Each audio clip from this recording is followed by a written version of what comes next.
Let's get right into it. Number 10. The Wrong Resistor. So there's this engineer named Wilson Greatbatch. It's 1956. He's trying to build a device that records heart sounds. He reaches into a box of electronic components and grabs a resistor, except he grabs the wrong one. He puts it into his circuit anyway, and instead of recording anything, the device starts pulsing, a tiny, rhythmic electrical pulse, over and over. Greatbatch stares at it. Those pulses sound exactly like a heartbeat. By accident, his broken little device was pulsing at almost exactly the rate of a human heart. He spent the next 2 years shrinking the whole thing down small enough to put inside a human body. Before this, pacemakers were the size of a television set. Patients were basically chained to a machine just to keep their hearts beating. The first person to receive Greatbatch's implantable pacemaker was a 77-year-old man in 1960. He lived for another 18 months. Today, around 3 million people worldwide are walking around with a pacemaker keeping them alive, all because of one engineer's simple mistake. Greatbatch later called it the single most important mistake of his life. Number 9. The Royal Potato. It's the 1700s and France is starving. Crops keep failing. There's this plant sitting right there that could fix everything, the potato, but nobody wants to eat it. The French thought potatoes caused leprosy and fever. Farmers refused to grow them. Poor people refused to eat them, even when they were literally starving. Enter Antoine Augustin Parmentier. He'd been a prisoner of war in Prussia and survived on a diet of potatoes. He knew they were the answer, so he came up with a plan. He convinced King Louis XVI to declare potatoes a royal vegetable, reserved only for the nobility. Common people were forbidden from eating them. Parmentier planted a field of potatoes outside Paris and put armed royal guards around it all day. People walking by would see the guards and think, what on earth is so valuable in there? But then Parmentier told the guards to go home at night, on purpose. Predictably, people started sneaking in and stealing the potatoes, because if the king wants it, it must be amazing. If there are guards protecting it, it must be worth stealing. Within months, people all over France were secretly growing potatoes in their gardens. Parmentier also threw fancy dinner parties where every dish was made from potatoes. Marie Antoinette wore potato flowers in her hair. The king wore one on his jacket. The famine eased. France started growing potatoes everywhere, all because one guy figured out that the fastest way to make people want something is to tell them they can't have it. Number 8. The Boston Molasses Flood. It's January 1919 in Boston. A giant metal tank sits in the North End neighborhood, holding 2.3 million gallons of molasses. The tank was built by Purity Distilling, and the guy who oversaw construction had zero engineering experience. It leaked from day one. The company's response was to paint the tank brown, so it would be harder to see the leaks. On January 15th, the temperature jumped 40 degrees. The molasses warmed up, expanded, and the tank gave up. A wave of molasses 25 feet high came rushing through the streets at 35 miles per hour. It crushed buildings, knocked a train off its track, and killed 21 people. The victims sued. The company blamed anarchists, claiming a bomb had been planted. But after a 6-year case, the truth came out. The tank had never been tested. No licensed engineer had signed off on the design. The walls were too thin. The company lost. The fallout directly pushed Massachusetts to pass laws requiring licensed engineers to review and sign off on all major construction projects. Before this, basically anyone could design a building, a tank, or a bridge. That concept spread across the country and became the foundation of modern engineering standards, all because someone decided to build a molasses tank with the structural integrity of a paper cup. Number 7. A cure from a chemical weapon. It's World War I. Soldiers are dying in the trenches from a yellow cloud drifting toward them. Mustard gas. It burned their eyes, lungs, and skin. But military doctors treating the soldiers noticed something strange. The gas was destroying their white blood cells. That's obviously terrible if you're a healthy person. But a doctor named Alfred Gilman looked at this and had an idea. What if you used it against cancers that involve too many white blood cells like lymphoma? His idea was to poison the cancer to death with actual poison. War poison. He and his colleague Louis Goodman quietly started testing it on mice with tumors. The tumors shrank. Then they found a human patient, a man with advanced lymphoma, whose tumors shrank dramatically. He got better. Not forever, but for a while, he got genuinely better. This research was classified as a military secret during World War II. They were secretly injecting people with modified chemical weapons and watching what happened. It was the birth of chemotherapy. The first chemotherapy drug was literally called nitrogen mustard. Drugs that descended directly from that mustard gas research are still used to treat cancer today. Millions of people are alive because a doctor looked at a weapon designed to kill people and decided to aim it at the cancer instead. Number 6. The sunken treasure of Scapa flow. Scientists building super-sensitive radiation detectors need the metal parts to be completely clean, no background radiation at all. The problem is, every piece of steel made after 1945 is contaminated. Not dangerously so, but enough to ruin a sensitive instrument. That's because 1945 is when we started detonating nuclear bombs, releasing radioactive particles into the atmosphere that got baked into all new steel. So scientists needed low background steel that was made before the nuclear age, and there was almost none of it left on Earth. Almost. In 1919, after Germany lost World War I, the German Navy was ordered to surrender its entire fleet to the British. The fleet was parked in a Scottish harbor called Scapa.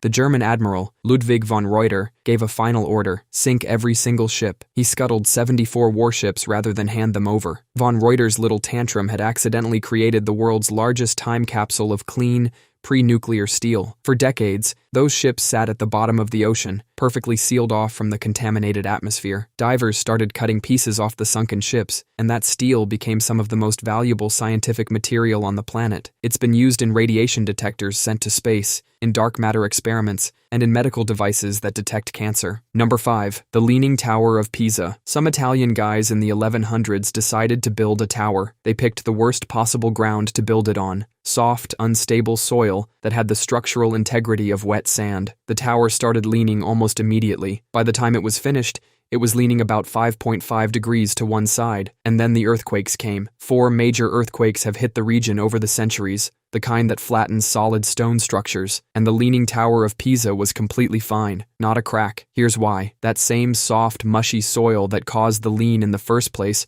absorbs seismic energy like a sponge. When an earthquake sends shockwaves through the ground, rigid soil transfers the energy straight into the building, but the soft soil under the tower soaks up the vibrations before they can do damage. It's like dropping a glass on a mattress versus dropping it on concrete. The tower was sitting on a giant natural shock absorber. The worst engineering decision in Italian history accidentally produced one of the most earthquake-resistant structures in the region. A mistake that made it famous also made it safe. Number 4. The Chernobyl Exclusion Zone. In 1986, Soviet engineers ran a safety test that went so badly, a nuclear reactor exploded. It released 400 times more radiation than the bomb dropped on Hiroshima. The entire city of Pripyat was abandoned overnight. The Soviet government drew a 2,600 square kilometer circle around the disaster called the Exclusion Zone. No humans allowed. They thought they had created a dead zone. They were spectacularly wrong. The moment humans left, nature moved in. Within a few decades, the Exclusion Zone became one of the most thriving wildlife areas in Europe. Wolves, bears, lynx, and even Przewalski's horses, the rarest wild horse on the planet, all moved in and started thriving. Scientists found wolf populations inside the zone were 7 times higher than in nearby nature reserves. The reason is simple. Radiation is bad for animals, but humans are worse. When scientists compared animals inside the zone versus outside, yes, the ones inside had some radiation exposure, but the ones outside were dealing with hunting, habitat destruction, and farming. Turns out a little radiation is a much better deal than having us as neighbors. The worst nuclear disaster in history accidentally created Europe's best wildlife sanctuary, not because radiation is good, but because the one thing truly toxic to the ecosystem was us. Number 3. The Doomsday Vault. Way up in the Arctic, on a frozen island called Svalbard, a coal mining company dug tunnels deep into a mountain. They soon realized the coal wasn't worth the trouble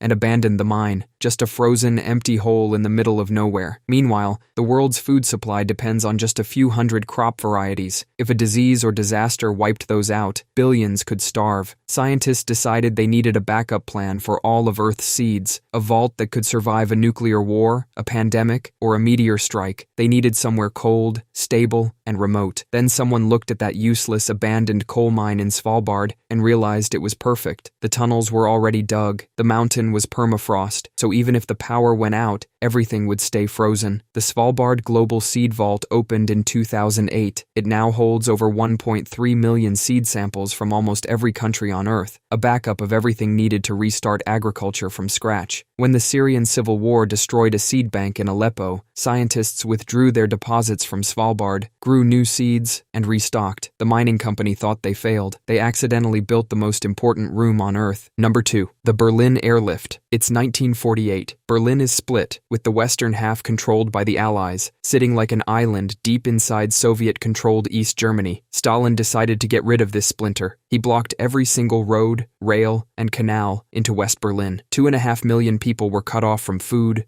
fuel, and medicine. He figured the West had two choices: give up the city or watch it starve. Except there was one thing he couldn't block: the sky. The West had 3 legally guaranteed air corridors into Berlin. On June 26, 1948, the Berlin Airlift began. At first it was chaos, but a general named William Tunner created a genius system. Planes landed every 90 seconds. They were unloaded by ground crews in 30 minutes while the pilot stayed in the cockpit. Then they refueled and immediately took off again. At its peak, a plane was landing in West Berlin every 45 seconds. They flew in thousands of tons of supplies every day. The blockade was supposed to make the West look weak. Instead, it made them look like legends, feeding an entire city from the air. After 11 months, the Soviets quietly lifted the blockade. The airlift that was born from Stalin's terrible decision became the foundation of modern air logistics. Systems developed in Berlin directly influenced how FedEx and other global shipping networks operate today. Number 1. The Triangle Shirtwaist Factory. In 1911 New York, the owners of the Triangle Shirtwaist Factory had a system to stop workers from stealing fabric scraps. Every day they locked the exit doors from the outside, trapping hundreds of young immigrant women on the upper floors of the building. On March 25th, a fire started. It spread instantly through the rooms piled high with fabric. The workers ran to the exits and found them locked. The single fire escape collapsed. The fire department's ladders only reached the 6th floor. 146 workers died. Some jumped from the windows to escape the flames. The public was furious. Within days, 100,000 people marched in protest. This wasn't a natural disaster. It was a locked door. The tragedy launched the Factory Investigating Commission,